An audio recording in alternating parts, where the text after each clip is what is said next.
নবদ্বীপে মহাপ্রভুর একজন পারিষদ ভক্ত ছিলেন, যার নাম ছিল সেন শিবানন্দ। শিবানন্দ পণ্ডিত ইনি প্রসাদ ভোজী। দেখুন, নিরামিষ ভোজী আলাদা, প্রসাদ ভোজী কিন্তু আলাদা। যারা নিরামিষ ভোজী হন শুধু নিরামিষ সেবা করে, আর যারা প্রসাদ ভোজী হন যাই সেবা করুক আগে ভগবানকে সেবা না দিয়ে নিজে কখনো কোনোদিন সেবা করেন। শিবানন্দের নিত্যদিনের কর্ম কি জানেন মা? প্রত্যেক দিন এই যেমন একটা মন্দির, সুন্দর একটা মন্দির, ওনার বাড়িতেও একটা মন্দির আছে, মন্দিরে গিয়ে ভোগ নিবেদন করে তারপরে সেই প্রসাদ ভক্তদের নিবেদন করে ভক্তরা সেবা করেন। ভক্তরা সেবা করবার পরে যদি অবশিষ্ট থাকে শিবানন্দ নিজে সেবা করতেন। এটা নিত্যদিনের তার কর্ম। আজকেও যখন মন্দিরে ভোগ লাগিয়েছে, তার বাড়ির সামনে রাস্তা দিয়ে যাচ্ছিল একটা কুকুর। দেখবেন বাবা, শুধু অন্নের একটা অন্যরকম ঘ্রাণ, কিন্তু ওই অন্নটা যখন গোবিন্দের সেবায় ভোগ লাগানো হয়, যখন তুলসীর পাতা নিবেদন করা হয়, সেটার অন্ন থাকে না, হয়ে যায় মহাপ্রসাদ। এই হরিবাসরে খিচুড়ি প্রসাদের ব্যবস্থা করা হয় বা অন্ন প্রসাদের ব্যবস্থা করা হয়। তা হরিবাসরে যে খিচুড়ি প্রসাদ ব্যবস্থা করা হয়, আপনি বাড়িতে গিয়ে এমন করে রন্ধন করবেন কিছুতেই এই স্বাদ আসবে না।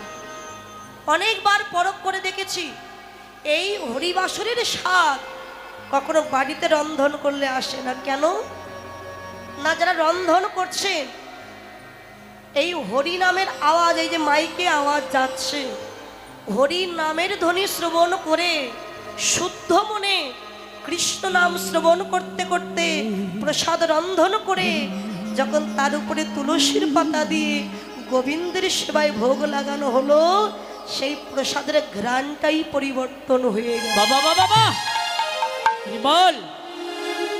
আর এই ঘ্রাণ যখন চতুর্দিকে ছড়িয়ে পড়েছে, ওই কুকুরটা থমকে দাঁড়িয়েছে। কুকুরদের আবার ঘ্রাণ শক্তিটা বেশি বাবা। এই জন্য কিন্তু দেখবেন অপরাধী ধরবার জন্য পুলিশ ওই কুকুরের গলায় শিকল বেঁধে নিয়ে ঘুরে বেড়ায়, তাদের ঘ্রাণ শক্তিটা বেশি। যেই না ঘ্রাণ নাসিকায় লেগেছে চমকে উঠেছে কুকুরটা।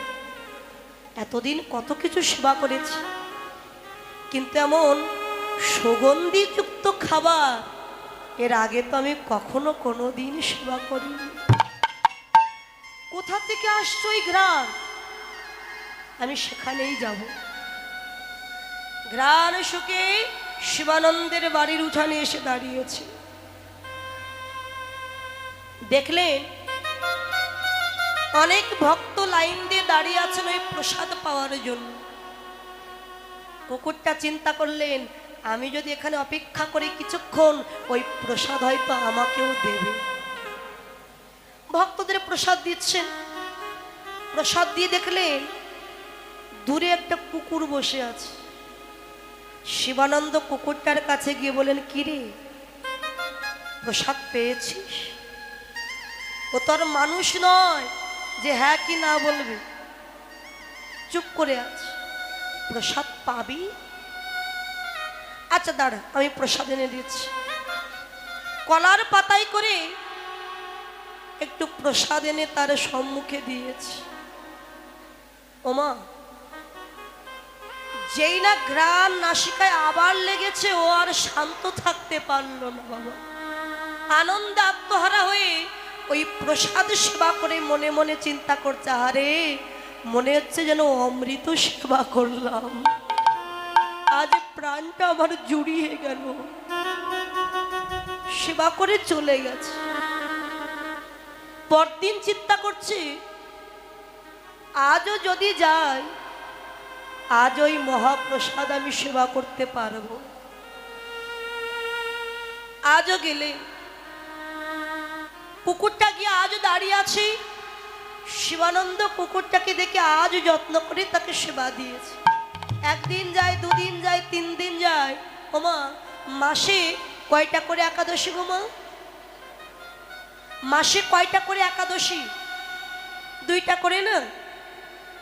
আজকে যখন একাদশীর দিন এসেছে, শিবানন্দ চিন্তা করলেন আজকে তো একাদশী, আর মন্দিরে তো আজকে অন্ন ভোগ দেওয়া হবে না, ফল প্রসাদ দেওয়া হবে, তা আমরা সবাই একাদশী করব। কিন্তু বাড়িতে যে কুকুরটা আছে ও তো আর একাদশী করতে পারে না, ওর জন্য একটু আলাদা করে অন্ন রন্ধন করে রেখে মন্দিরে ফল প্রসাদ নিবেদন করে ভক্তরা লাইন দিয়ে বসেছেন আর সবাইকে ওই ফল প্রসাদ দিচ্ছেন শিবানন্দ। আর এই কুকুরটার কাছে গিয়ে কলার পাতায় করে অন্ন দিয়ে বলছে, "এই, আজকে তো একাদশী, সবাই আমরা একাদশী করব, কিন্তু তুই তো আর একাদশী করতে পারবি না, তুই তো পশু, তাই তোর জন্য আমি আলাদা করে অন্ন রন্ধন করে রেখেছি, নে সেবা করে।" কুকুরটা দেখছে বাচ্চা থেকে শুরু করে বৃদ্ধা পর্যন্ত সবাই একাদশীর প্রসাদ সেবা করছে, শুধু আমার জন্য একা কিনা অন্ন। কুকুরটা কেঁদে উঠল, "হে গোবিন্দ দয়াময়, আজকে সবাই একাদশী করছে, শুধু আমি করতে পারলাম না। আমার একটাই অপরাধ যে আমি পশু কুলে জন্ম নিয়েছি। হে গোবিন্দ, যে জন্ম পেয়ে তোমার ভজন সাধন করতে পারবো না, কেন এমন জন্ম তুমি আমায় দিয়েছ দয়াময়? আমি কাকে বলবো যে আমি অন্ন সেবা করব না, আমিও একাদশী করব? একটা পশু সেও কিনা একাদশী করবার জন্য কাঁদছে, আর আমরা মানব কুলে জন্ম নিয়ে আমরা একাদশী করতে পারি না। ভগবানের নামে একটা দিন উপবাস করব, তবে হ্যাঁ, শারীরিক সমস্যার দিক দিয়ে আলাদা। যদি শারীরিক সমস্যা অসুস্থ থাকে, যেমন আমি নিজে অসুস্থতার কারণে আমি অন্য একাদশীগুলো করি, কিন্তু আজকের দিনে আমি একাদশী নই। আমি একাদশী নেই কেন? আমার 3 বার করে ওষুধ খেতে হচ্ছে, 3 বারে অন্ন খেতে হচ্ছে, তাহলে আজকের দিনটা শারীরিক সমস্যার কারণে আমি একাদশী করতে পারিনি, এটা আলাদা। কিন্তু সুস্থ মানুষ থেকেও যারা একাদশী না করে, ভগবান বললেন এই মানব জনমই তার বৃথা। পৃথিবীতে যত উপবাস আছে সব থেকে শ্রেষ্ঠ উপবাস হচ্ছে একাদশীর উপবাস। আর একাদশীর উপবাস ভগবানের খুব প্রিয় একাদশী। এই দিনটা ভগবানের যদি কেউ নাম গুণকীর্তন করতে পারে, তার নামে উপবাস করতে পারে, তার জীবন জন্মটা ধন্য হয়ে যায়।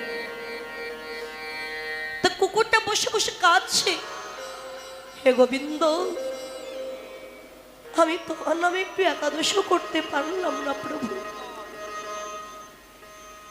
শিবানন্দ দেখছে কুকুরটাও আজকাল সেবা করছে না, বসে বসে কাঁদছে।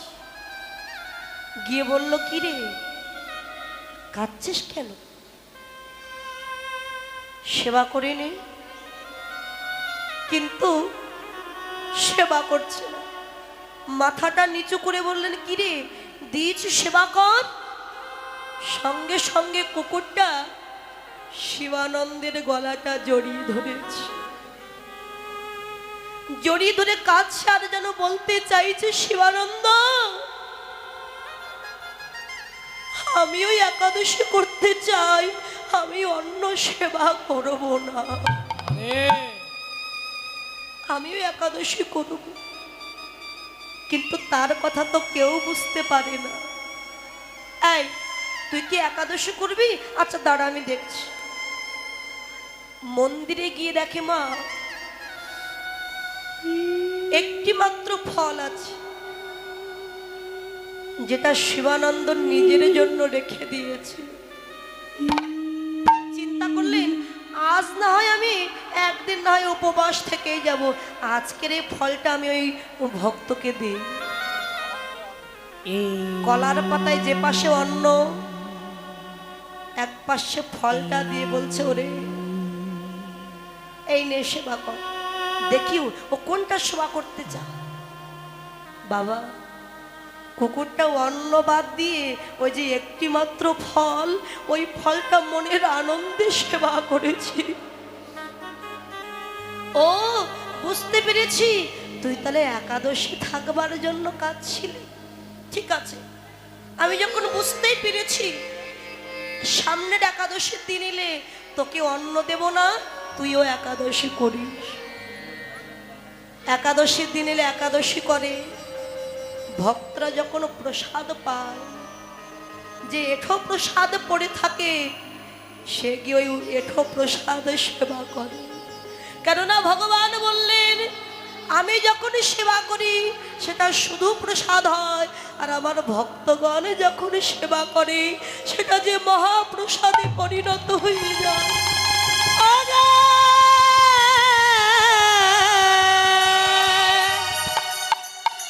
দয়াময়ী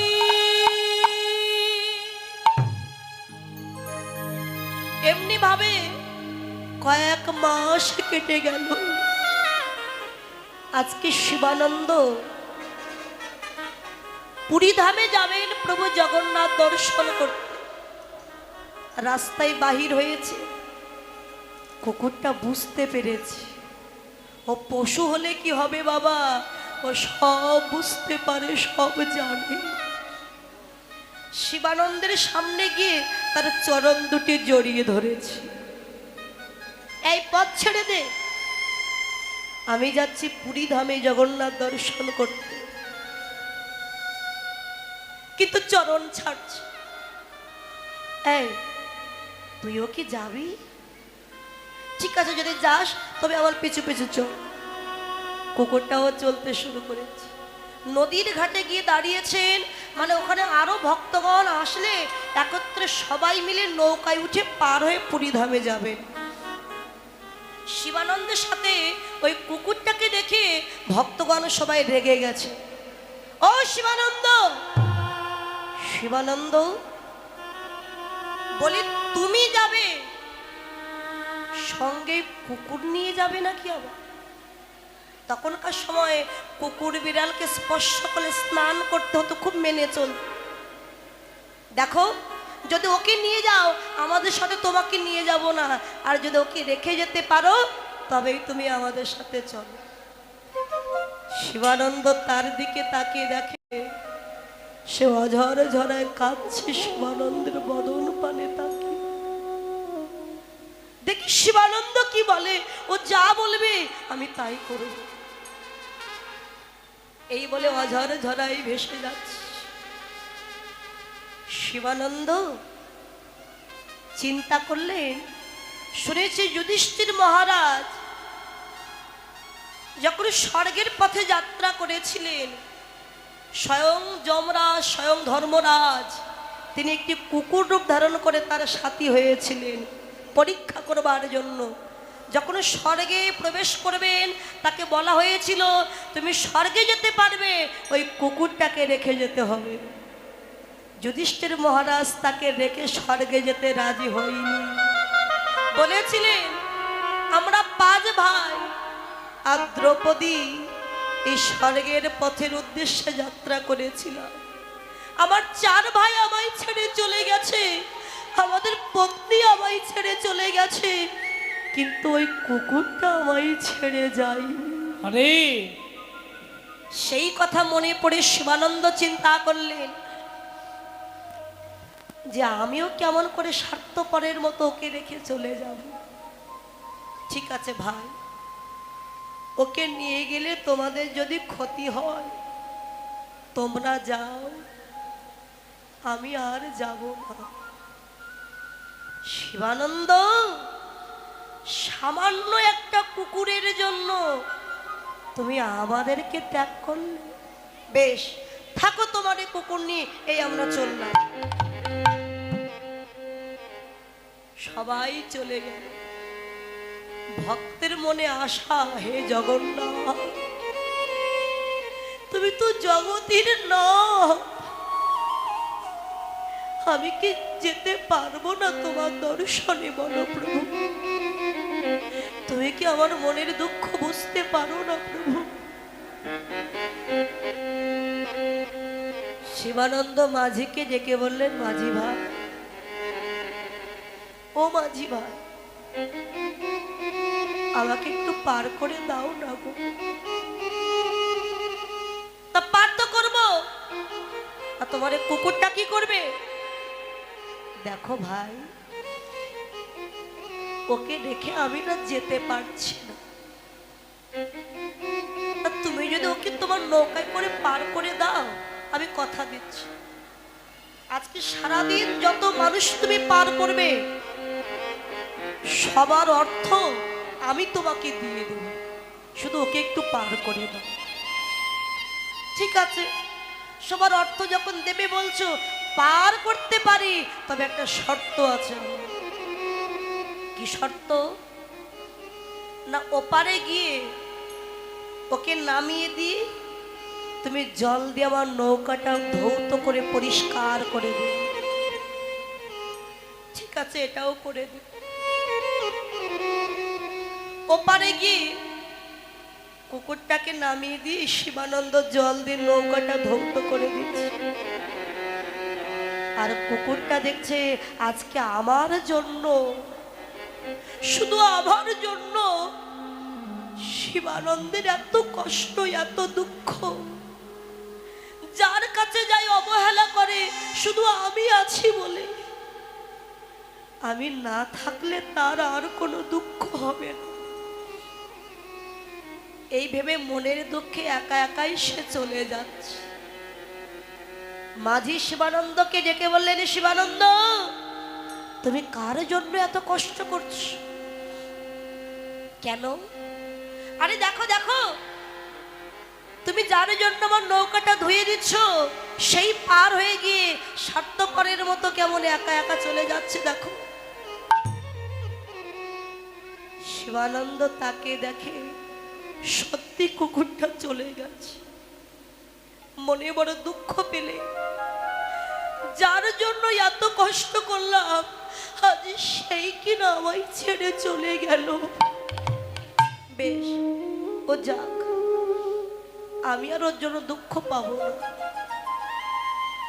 কুকুরটা সবার আগে, এমনকি ওই ভক্তদেরও আগে পৌঁছে গেছে পুরী ধামে। কোথায় জানে? যেখানে স্বয়ং গৌর হরি ওই গরুর স্তম্ভে হাতখানা রেখে ওই জগন্নাথের মূর্তি দর্শন করছেন আর অঝর ঝরায় কাঁদছে। কেননা গৌরী তো জগন্নাথ, গৌর হলেন সচল আর মূর্তি হলেন অচল। জগন্নাথের মূর্তি দর্শন করছেন আর কাছে, আর কুকুরটা গিয়ে মহাপ্রভুর চরণের পাশে বসে পড়েছে। প্রভু যখন কাঁদছেন, তার নয়নের জল ওই কুকুরটার মাথার উপরে পড়ছে। আর কুকুরটা যখন কাঁদছে, তার নয়নের জল সব আমার গৌর হরির চরণে গিয়ে পড়েছে। চমকে উঠলেন, আমার গৌর হরিকে কে কাজ সমন করে? চরণের দিকে তাকিয়ে দেখে কুকুরটা বসে কাঁদছে। কুকুরটাকে ডেকে বললেন, ওরে তুইও এসেছিস, তুইও এসেছিস জগন্নাথ দর্শন করতে। এসেছিস যখন কাঁদছিস কেন রে? একবার কৃষ্ণ বল, একবার কৃষ্ণ বল। কুকুরটা মহাপ্রভুর চরণ দুটি জড়িয়ে ধরে কেঁদে যেন বলতে চাইছে, গৌর হরি মন যে চাই কৃষ্ণ বলি, কিন্তু তুমি যে আমার বলার মতো ক্ষমতা দাওনি প্রভু। এ জন্মে তো হলো না আমার কৃষ্ণ বলা, তাই আবার যদি কোনোদিন আমায় ভবের মাঝে পাঠাও, কৃষ্ণ ভক্ত করে আমায় জন্ম দিও। সেদিন আমি কৃষ্ণ ভক্ত হই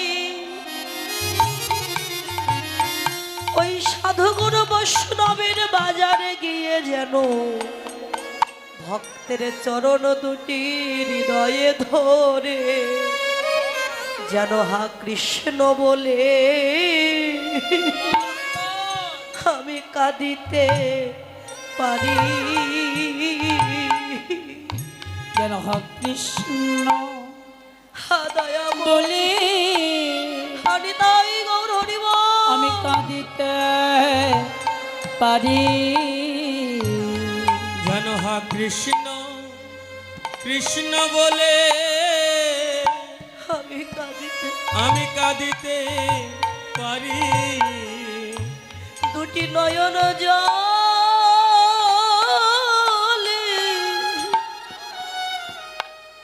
বগো ভাষায়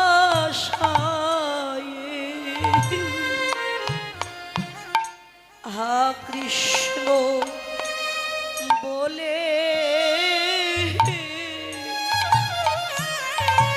আমি যেন কাঁদিতে পারি। আগো দুটি নয়ন নয়ন জলে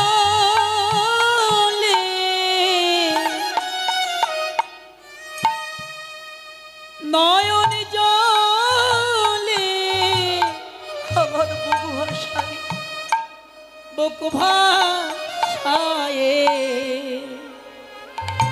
আগো হা কৃষ্ণ বলে আমি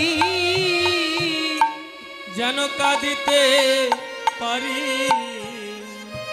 দুটি নয়নে জলে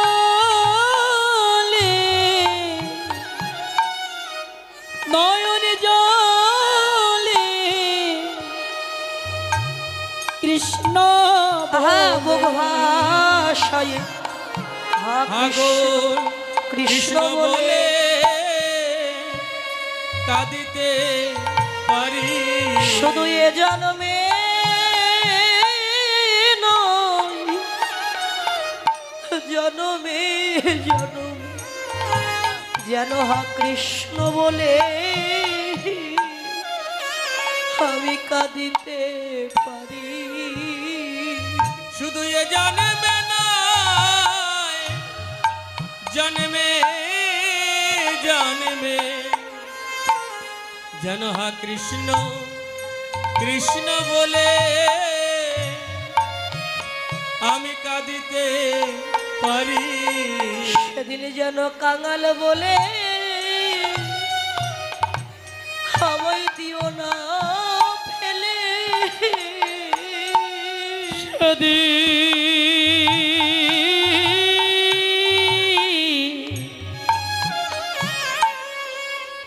সেদিন কাঙালি বলে দয়াল আমায় দিও না পেলে, যেন ওই চরণে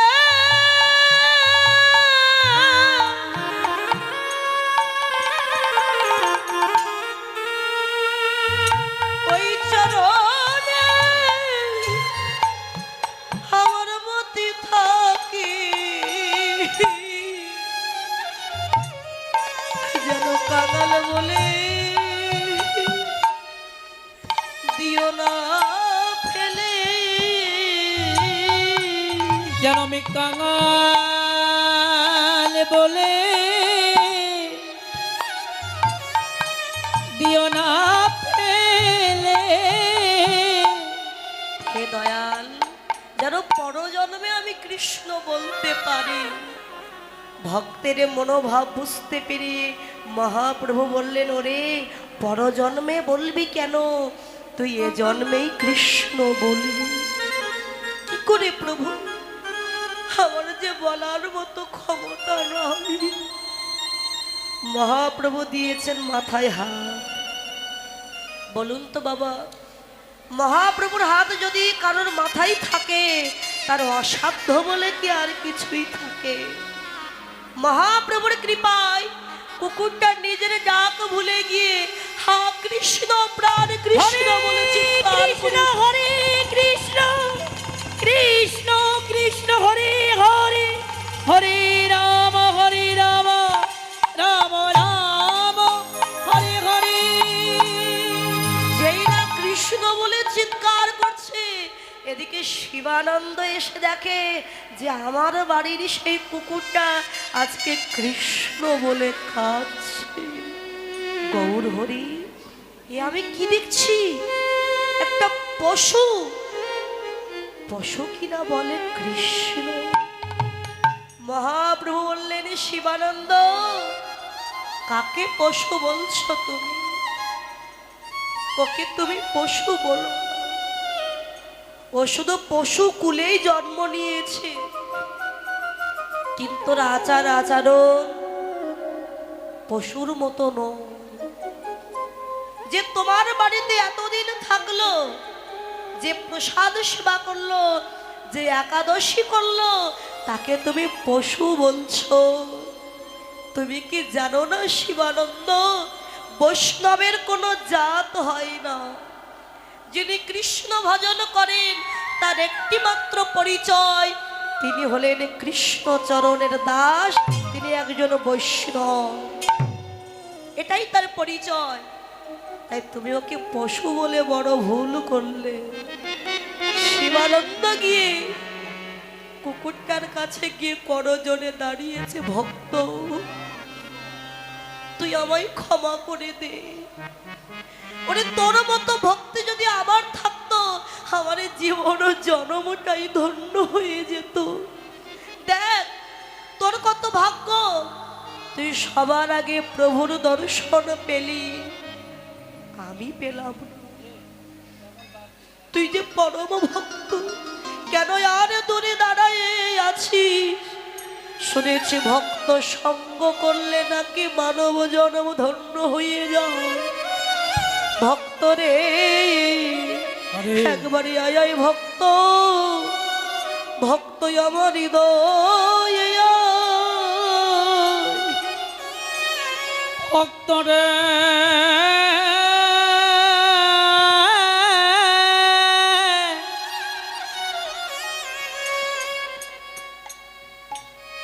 একবার আয়া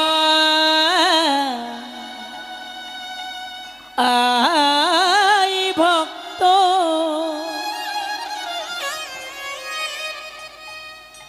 আমার হৃদয়ে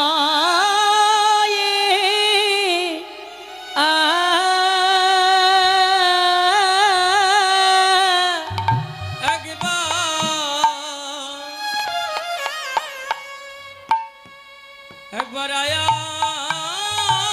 ভক্ত,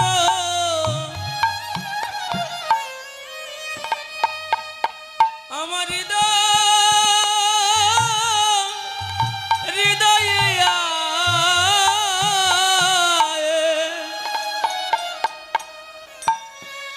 একবার আয়া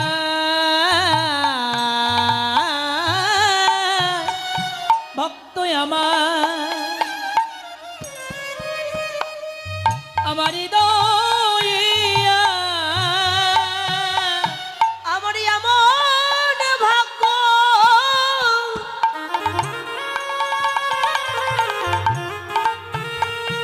আমার হয় কি না একবারে আয় আয় ভক্ত, আমার হৃদয়ে আয়। আমার এমন ভাগ্য,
দিদার হয় কি না হয় একবার আয়া আমার বক্ষে আই রে এমন দিদার হয় কি না হয় একবার আয়া আমার বক্ষে আই রে এমন ভাগ্য হয় কি না হয় আয় আমার তাই গৌর হরি হরি বক্ষে আই রে পক্ষে ধরে জনম ধন্য করি একবার আয়া আমার বক্ষে আই রে পক্ষে ধরে জনম ধন্য করি একবার আয় ভক্ত আমার পক্ষে আই রে